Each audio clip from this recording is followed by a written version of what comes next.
जय श्री कृष्ण, जय श्री राम, जय गौ माता, जय राधे श्याम। और आप सब कैसे हैं? आप देख रहे हैं हमारे YouTube चैनल। और इस वीडियो में हम चर्चा कर रहे हैं पंचामृत के बारे में। भगवान को पंचामृत से क्यों नहलाया जाता है, सुन लीजिए। वीडियो बहुत विशेष है।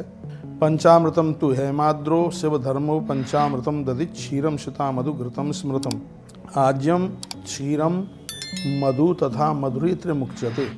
यानी इसका अर्थ यह है, मत्स्य पुराण, स्कंध पुराण और गरुण पुराण में पंचामृत की महिमा का वर्णन बहुत विशेष रूप से किया गया है कि देवी देवताओं को पंचामृत से क्यों नहलाया जाता है। पद्म पुराण में भी इसकी अद्भुत महिमा का वर्णन किया गया है। दही, दूध, खांड, शहद और घी, इन पांचों को मिलाकर के पंचामृत बनाया जाता है। और यह भी कहा गया घी, दूध और शहद, इन तीनों को मिलाकर के मधुर त्रिय कहा जाता है इसको। लेकिन पंचामृत की बहुत ज़्यादा महिमा है। पंचामृत में जो हम दूध से भगवान को नहलाते हैं, वंश वृद्धि का द्योतक है। इससे वंश वृद्धि बढ़ती है, ये बिल्कुल पक्की बात है।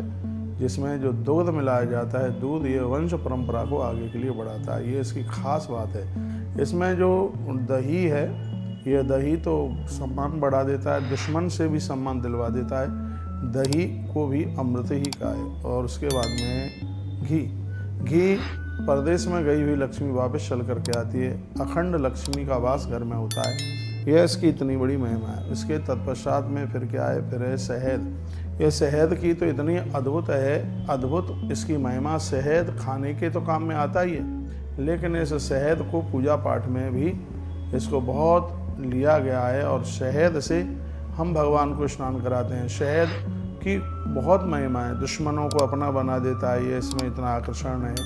अपने लोग हमसे दूर ना जा पाएं, ये इसके लिए बहुत ज़्यादा विशेष है।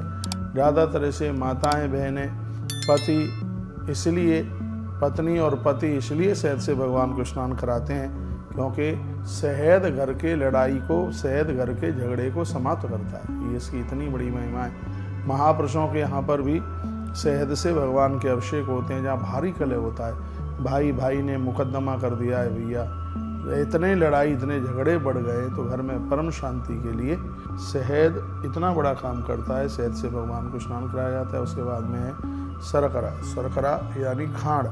तो ये वर्तमान समय में चीनी चल रही है, वो नहीं, इसमें स्पष्ट वर्णन है।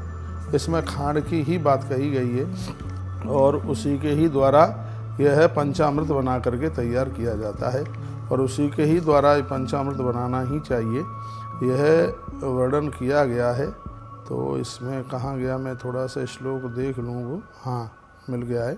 पंचभ्रयुक्तम ये पंचामृतम तु, इसमें आजम क्षीरम मधु तथा मधुरक्षदम, इसमें निश्चित रूप से खांड का ही वर्णन किया गया है। इसमें निष्कामता चल करके आती है। कोई भी चीज़ आपको संसार में बांध ना ले, आप कहीं मोहितन हो जाएं, तो उसके लिए ये शर्करा, ये खांड बहुत बड़ा काम करती है। मैं आपको निवेदन करना चाहूँगा, संसार में रहना है, लेकिन संसार से बंधना नहीं है। निष्कामता जीवन में चल करके आवे और आप निष्काम भाव से कर्म करते रहें, उसके लिए ये खांड एक रामबाण का काम करती है। तो ये मैंने वीडियो, मुझे तो लगता है कि वीडियो शायद पहली बार इस ग्रंथ से ये मैंने डाली है।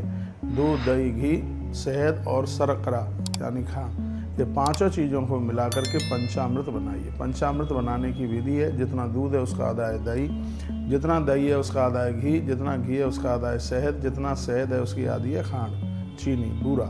तो ये मिला करके और फिर भगवान को आप नहलाइए, तो यह पंचामृत बन करके तैयार हो गया है। अभी शिवरात्रि निकली है, हमने कथा में बोला था कि रात को निशीत काल में भगवान महादेव का पंचामृत से स्नान कराइएगा। और मैं कहूँगा आप घर में अपने ऊपर थोड़ा कम खर्च कर लीजिए, कोई दिक्कत नहीं है, लेकिन प्रत्येक दिन पंचामृत से भगवान को आप स्नान कराएं।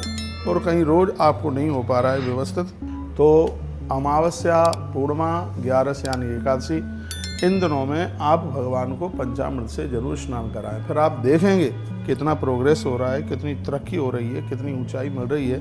ये पंचामृत की इतनी बड़ी महिमा है।